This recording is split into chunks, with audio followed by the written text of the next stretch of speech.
wabarakatuh. Kami dari kelompok 5 di sini kami akan mempresentasikan hasil proyeksi desain kami, yaitu dengan judul memperkuat karakter bangsa di era digital dengan tantangan dan peluang untuk kemajuan bersama. Kelompok 5 Jaya, jaya, jaya, pasti bisa. Sebelumnya kami akan memperkenalkan diri, mulai dari saya. Perkenalkan, nama saya Evangelis Surya Darmawan, NPM 242.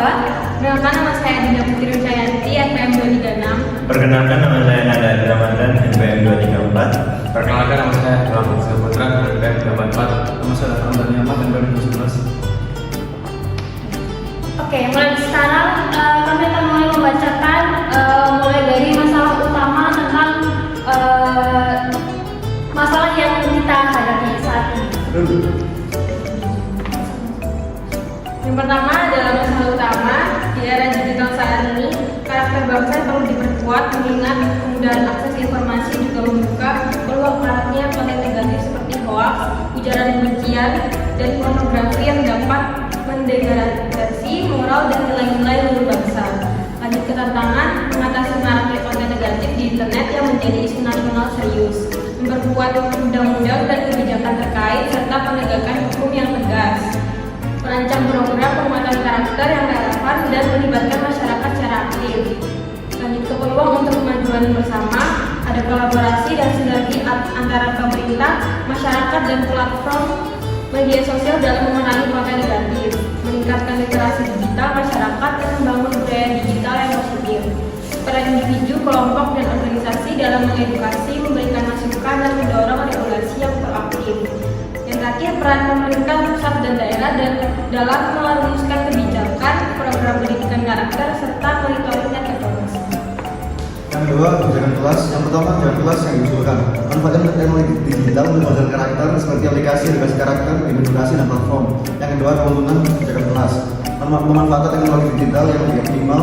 Teknologi digital dimanfaatkan secara lebih terarah dan efektif. Yang ketiga, kelemahan kebijakan kelas sumber daya dapat menghambat implementasi efektif terutama di daerah terpencil. Yang keempat, peran pemerintah memiliki kewenangan dan kapasitas lebih besar untuk kebijakan komprehensif dan berkelanjutan. Yang kelima, disolutif laksanakan edukasi literasi digital dengan cara mencari informasi benar, identifikasi hoax, dan menghindari cyberbullying. Alternatif kebijakan. Yang pertama, penguatan literasi digital. Meningkatkan edukasi literasi digital dari SD hingga ke PT. Mengembangkan konten edukasi literasi digital yang menarik dan mudah diakses. Yang kedua, pemanfaatan teknologi digital dalam pembinaan karakter. Memanfaatkan media sosial untuk menyebarkan nilai-nilai karakter bangsa. Mengembangkan kompetisi atau kegiatan online terkait pengembangan karakter. Yang ketiga, pemberdayaan masyarakat melalui pelatihan dan workshop karakter bangsa. Mengadakan pelatihan atau workshop karakter bangsa untuk kelompok masyarakat, memberikan penghargaan atau insentif bagi yang berprestasi dalam pengembangan karakter. Keuntungan kebijakan ini menanamkan nilai karakter sejak dini, membentuk generasi muda berkarakter tangguh, meminimalisir risiko penipuan online, cyberbullying, hoax, meningkatkan kapasitas masyarakat dalam memahami atau menerapkan nilai karakter. Kerugian kebijakan memerlukan waktu, sumber daya dan komitmen besar. Risiko penyalahgunaan teknologi digital, keterbatasan fasilitator yang berkompeten. Lalu yang terakhir yaitu ada rencana tindakan. Yang pertama ada pencegahannya. Ada sosialisasi dan edukasi, yaitu sosialisasi nilai-nilai Pancasila, karakter bangsa, bahaya konten dan bahaya konten negatif. Lalu ada pelatihan literasi digital, edukasi pentingnya berpikir kritis, edukasi orang tua tentang penggunaan internet yang aman bagi anak, pengembangan konten positif, lalu fasilitas komunikasi kreatif untuk konten positif, dan yang terakhir yaitu dorong partisipasi masyarakat membuat konten positif. Lalu selanjutnya yaitu ada penegakan hukum dengan cara tingkatkan kapasitas aparat menangani cybercrime. Lalu yang kedua yaitu memberi sanksi tegas pelaku penyebaran konten negatif. Lalu yang selanjutnya yaitu ada pemanfaatan teknologi, yang mana kembangkan AI untuk analisis atau identifikasi konten negatif. Lalu kembangkan platform edukasi literasi digital, dan yang yang terakhir yaitu manfaatkan media sosial untuk konten positif dan edukatif.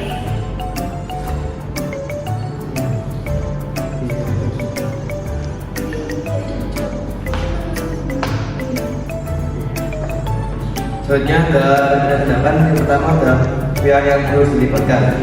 Yang pertama adalah media sosial atau fitur pelaporan, konten positif, komunitas online. Yang kedua selebriti atau influencer, promosi konten positif, dan jadi role model. Yang ketiga adalah tokoh pendidikan atau akademisi atau sebagai saran kebijakan. Terakhir ada kementerian sebagai regulasi, penegakan hukum, kurikulum, dan lain sebagainya. Selanjutnya ada strategi mendapatkan dukungan dengan cara membangun hubungan, komunikasi, dan kepercayaan. Terus dengan menawarkan kontribusi yang menguntungkan semua pihak. Dan terakhir menjalin kolaborasi jangka panjang. Selanjutnya ada kemungkinan pihak penentang. Yang pertama penyebaran konten negatif. Yang kedua pihak yang khawatir privasi. Dan yang ketiga pihak yang kurang paham manfaatnya. Dan terakhir pihak dengan kepentingan politik.